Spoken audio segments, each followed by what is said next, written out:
Welcome back to another episode of Artist Banter, a show where we delve into the vast and interesting world of artists.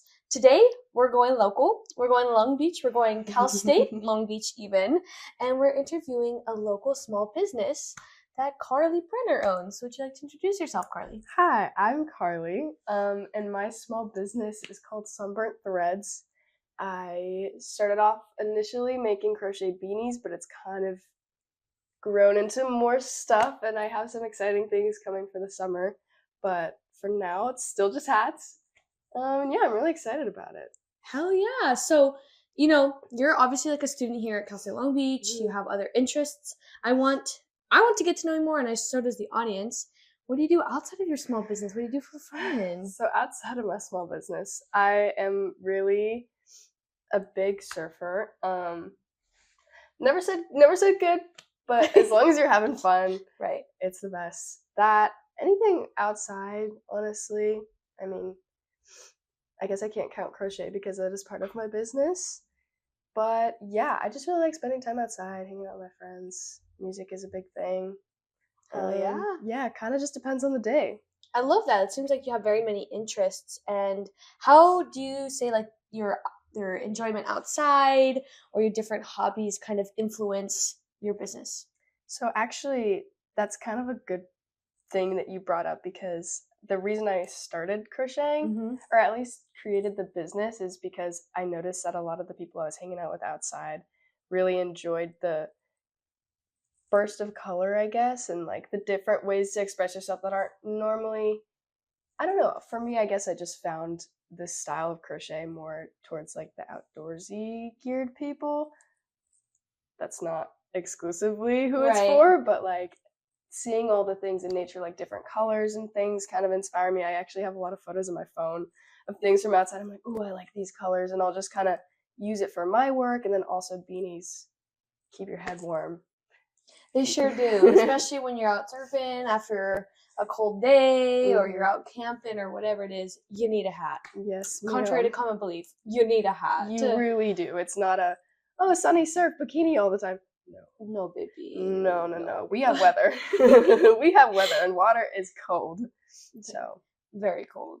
And so, you find these inspirations from like nature, you like the color, you like the people who are in these sports. Do you have any other businesses or like artists that you take inspiration from, or is it solely from within? I mean, I would like to say a lot of it is from within, but I do have lots of inspiration from other people. So the very first person I want to mention, just because it's the first thing that popped into my mind, right, and you might be able to guess, is Swanepoel, owned by another Carly Weiss. She has really fun fleece hats, and I really like her style, and like her branding is super cool, and all of her art. I really like her.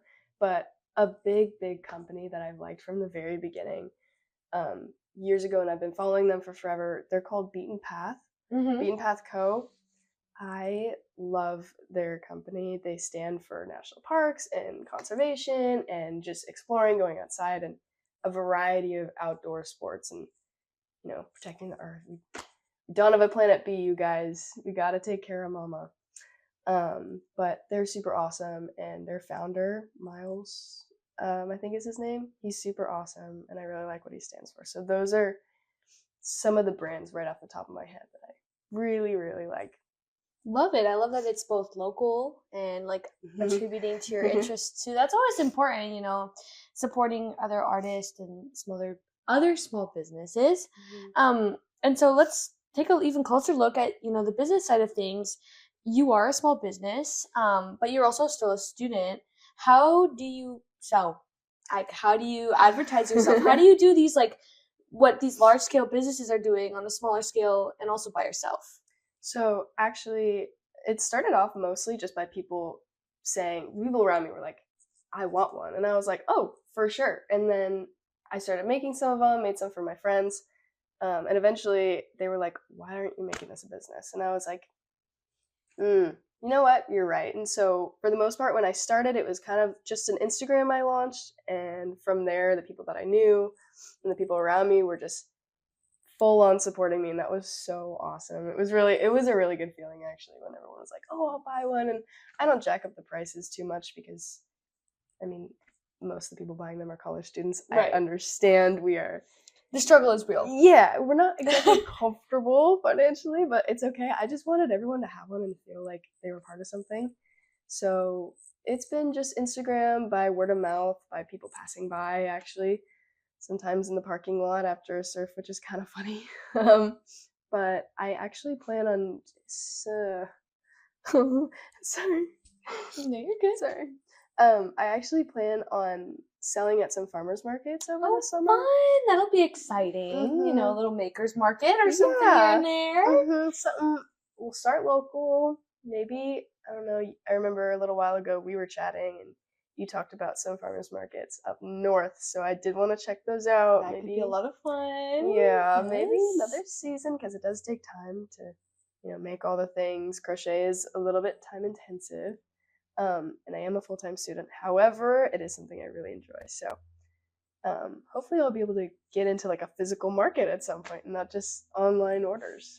Hell yeah. That's like a perfect segue into like the next question is, I guess, like, what is your aspirations for the business? What are your long-term goals? I think long-term, it's been forming slowly as I'm going with it, because it was just kind of, let's just get the idea out there and roll with it.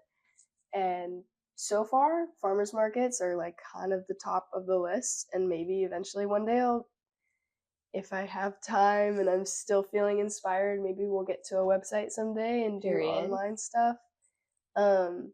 And yeah, it's just kind of a fun thing I do on the side. So I don't know if it'll ever become like a big career, but it's just been a nice way to connect with people. And I think that going to physical markets and doing pop-ups is actually just a really fun way to connect. I love that. It's a hobby that you can, take advantage of. It's a lot of fun. And so let's talk more about the hats. I want to know more about it. So how long does it take you to make every hat? Oh, okay, so it depends. I will be honest, most of the hats I do not sit down and just do it all at once. Right. I will come back to it multiple times throughout probably a couple days, but if I really sat down and did it, I timed it once, actually. And this is the very beginning. It took me 2 hours to make one beanie. Damn. So, and that was like hardcore, like, let's lock in and get this thing done. 2 hours. But I think most of them now probably like an hour and a half or so. Okay, if I can just get it done. If it's not a complicated design, or if it's something that I've done a bunch of times, an hour and a half. If it's something new, I do take my time with it. Some of my checkered beanies, so not these. These actually are pretty quick. I don't know how long they take. I've never timed it. I've only made a couple. But my checkered beanies do take longer. Yeah, I enjoy the process, though. I'll just pop on a show or a podcast or something and do my stuff while I'm listening to something else. Love to hear it. I would imagine that it takes even longer. So you powering through all that is pretty impressive, Thank you. I try. And so, like you were talking about, picking vibrant colors as your inspiration. Do people usually ask you for specific colors, or do you just like walk through Michael's and be like, whoo, I like this one and this one and this one? That is my favorite part, is going to Michael's, actually, I've been doing some online searching, and there's a crazy world of yarn out there. There is. And it's a scary place, but it's so beautiful. Yeah, I just scraped the surface of it, and I'm like, whoa. But oh my gosh, that's my favorite part. I'm like, I love picking colors, and I love doing custom orders because I get to see, where people's heads are at, and like what they want. I'm like, okay, and I kind of get to see a little bit of them, and then I kind of put my spin on it, depending on, how we work through the things. I used to just tell people, hey, like, send me the colors, and I'll show you a picture of what I have. But I feel like people are a little bit more specific now that they've seen like what I do have, and they're like, oh, I like this, I like that. Right. And yeah, it's just really cool to see the difference in like people's own creative thoughts. And I have had a couple people tell me, hey, I just want you to do what you want. Love that. And it's been so fun. So yeah, the colors just depends on the project, but that's one of my favorite parts about it. Absolutely. Walking through Michael's is like, I can't go there anymore. I will pick every yarn, and I have not enough projects to do. I know. I'm like, oh, I'll use this for this and this for that. And then I get home and I'm like, whoa, What happened? I have insane amounts of yarn in my room, different sizes, different colors, different textures, and I'm like, oh my gosh, I'm so excited to use these. And I'm like, wait, like I have actual projects I need to work on before I get to this, and so it just stockpiles. But I love it. It's great. I love that. Yeah. I love to hear that as a fellow yarn enthusiast. Love to hear it. Yeah. Okay. So we talked about yarn. A lot of yarn. It's a big favorite here. Do you have any other like crafts that you like to do? At the moment, it's been a lot of crochet just because it is such a big thing. However, one thing I used to be really, really good at, and every now and then I think about doing it, and I haven't recently, unfortunately, but I don't know if you've ever seen those like friendship bracelets with like embroidery threads. So much fun. I love doing those. I was a freaking beast. I have a whole tin in my closet of all of them that I made still. Like a lot of them I didn't even wear because I just made so many. Dang. I was insane. And it wasn't just like the 2019 like Visco thing. Like I did that religiously for years. And I'm not trying to be like, oh, I did it before it was cool. I think I did pick it up that summer, maybe a little bit before, but I just did it for so long. And I actually did open up an Etsy shop for about a month. It was great. Yeah, unsuccessful. However, good experience. I don't know, something about yarn and strings, man, really gets me going. Really gets you going. Yeah. I love that. So do you ever hope to like one day incorporate this into your business, or it'll just be crochet? You'd probably keep it separate, but I have been dabbling in a little bit of I don't want to call it graphic design because it is just Canva at the moment. No, but Canva is graphic design. Yeah, so user-friendly graphic design. Exactly. And I've been learning how to use things like Adobe, not all, but a good amount of their own platforms and stuff. Like Premiere Pro has been really fun, and hopefully I can use Photoshop for some more graphic stuff. But Sunburnt is just kind of a cool way for me to also express like digital art that I've just been recently exploring. Right, and it's really exciting. Like Reels have been kind of fun to play around with, but I do want to make like actual videos. Hell yeah. Yeah, and that's just another endeavor that I just recently started taking on, so we'll see where that goes, but I'm excited. I love that. And that's again like another perfect segue. It's like, this Instagram is like the platform that you use to sell your things, but what other aspects of it do you enjoy other than selling your hats? Like you've mentioned graphic design and the reels, but is there anything else? Yeah, I have been able to mess around with like same thing that I was saying about like Adobe. Like I've been using a lot of cameras, and so much fun. It is really fun. Now that I finally understand what I'm doing, I'm like, okay, and there's a long way to go, which I'm happy about because I like learning, and it's fun. Like, oh, okay, this is new, and as soon as you start unlocking those things, there's more growth you can do, and so it's a lot of camera and video. I love making video. It can be tedious.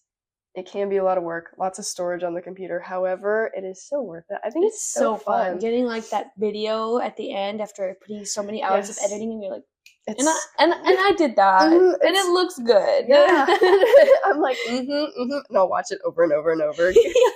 And it's like, if I pick the perfect song for it, and a lot of times it'll be like a song that inspires the video. And the recent surf trip we just went on with the surf club, when I was filming, it was for an assignment. However, I did have a song in mind already. I was like kind of getting myself going. I was like, all right, let's just make this a fun like mini surf film, and hopefully I can do things like that for Sunburnt, even though it is hats, it is hopefully like a little bit of clothing, but it's just kind of fun. And also I like getting other people involved, like my friends. Exactly. And people I don't know super well either who've shown interest. And like, okay, and it's nice getting to know people just through that way, and sometimes people that I wouldn't normally be able to talk to or like connect with on that level, and it's just fun to meet other creatives, and it's just been that has been really fun. That's super awesome. Like it's so interesting how like life has this like way of doing things. It's like, yes, I have a small business, but now I can like experiment with digital art and photography and like meet new people. So that's really exciting and fun, and I'm really glad that you get to do all that. Thank you. Yeah. I am too. I'm super stoked. It's super great. And so, we talked about all these really great positives about it. What I guess are the side effects that are not so positive? What are some of the drawbacks? What's difficult about, having your small business and interacting with hats and that sort of thing? So there are some downsides.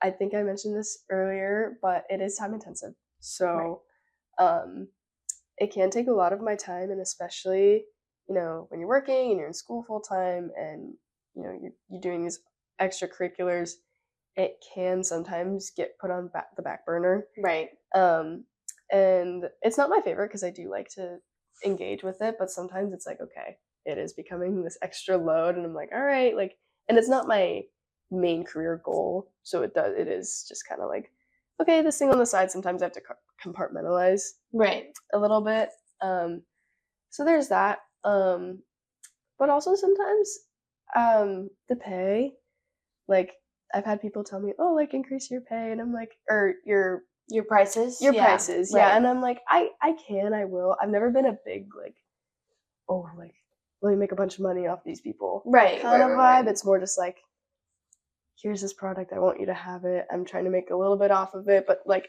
only just to continue doing it because it's something I love. But it does become hard when it's like you're making so many, and then you're like, okay, this is actually a lot of my time.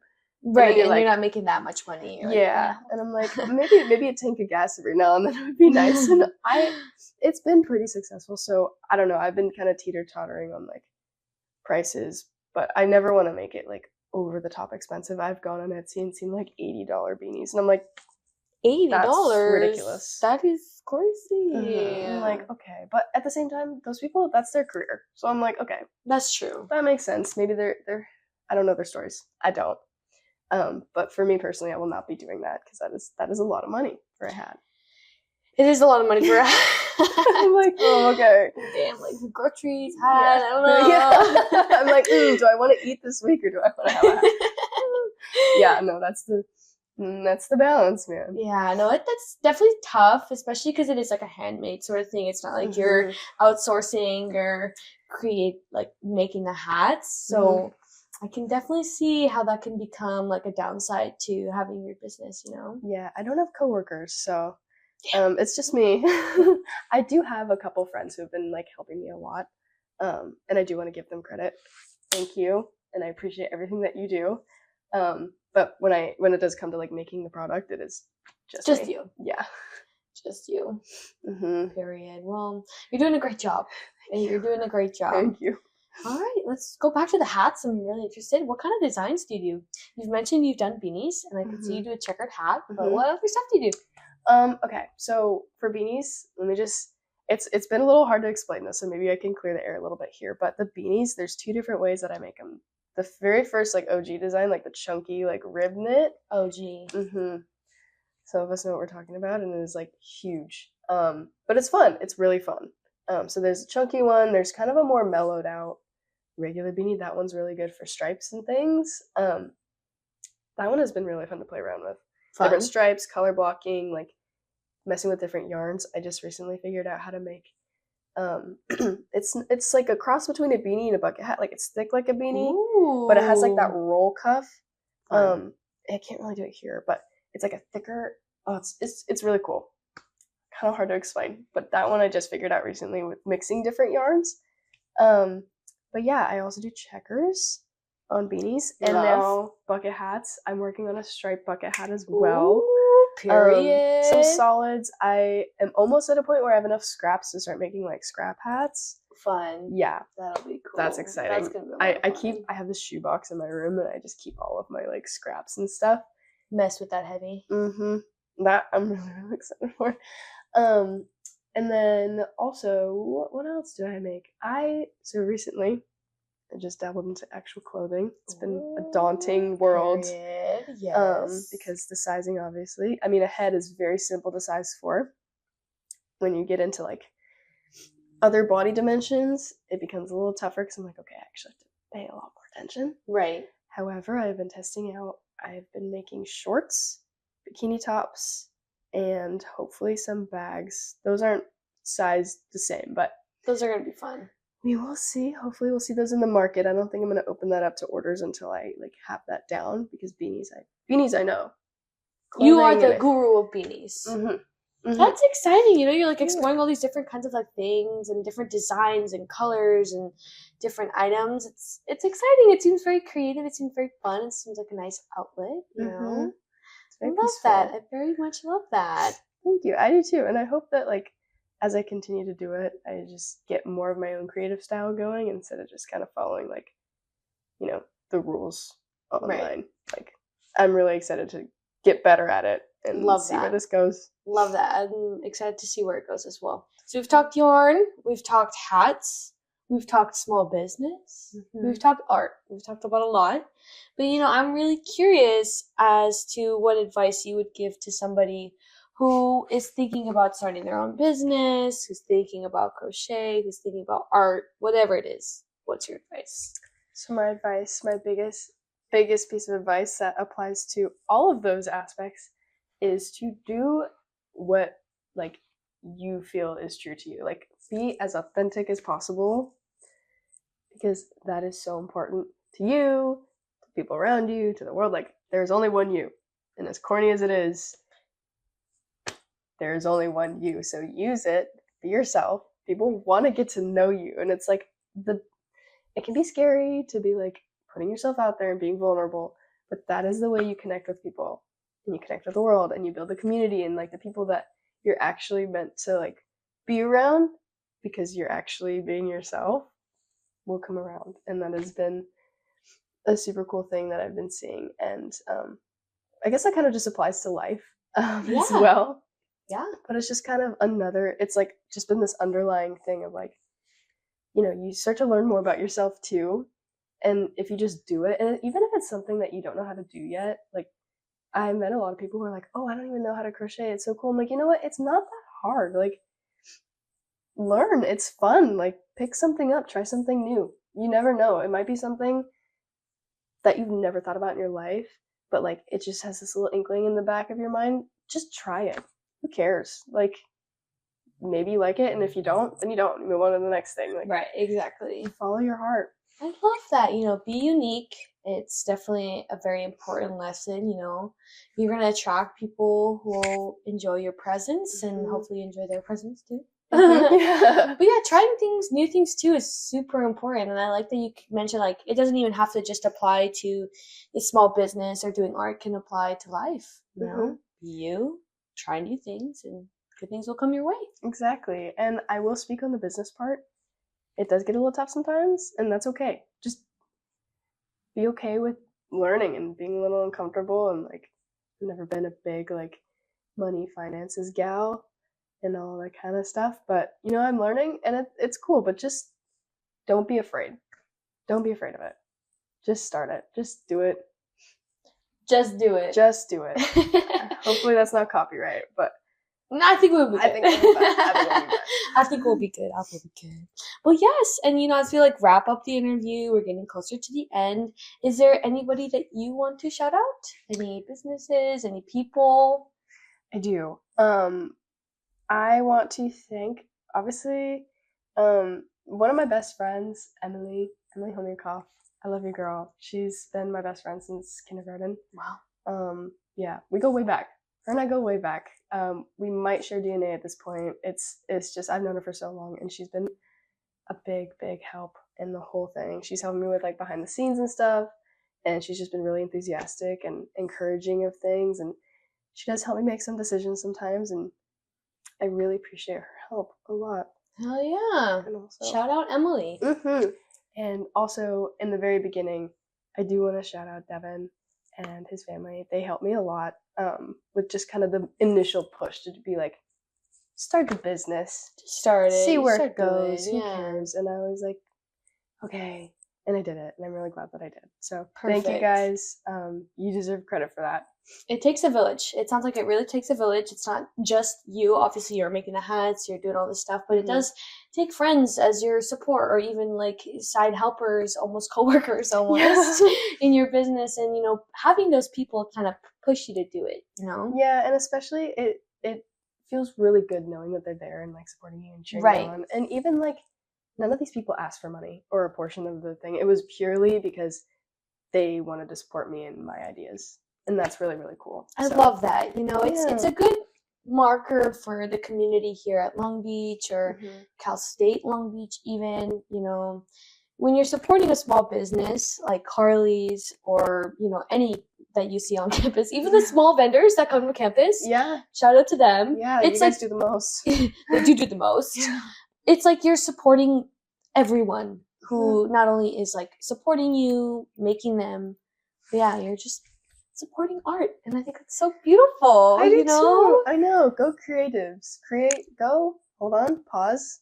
Go creativity. Go creativity. You know, always inspirational to see what people are creating. So yeah, thank you again for being on the show. Yeah, thank you for having me. We love to have Carly Brenner, the hat maker. And what's the name of your company again? Sunburnt Threads. Sunburnt Threads. It's great to have the CEO of Sunburnt Threads here with us on Artist Banter to let us know more about the local business side of things here and what goes into that. Because a lot of the times you see people selling things and you just purchase them, but there is a story. There is a story behind the creation of the hats, the creation of the company, and, you know, art. Yeah, lots of things, lots of love. Lots of love. So thank you again, Carly, for being on the show. Thank you all for listening and watching as well. And we'll see you soon. Thank you. Bye. Bye.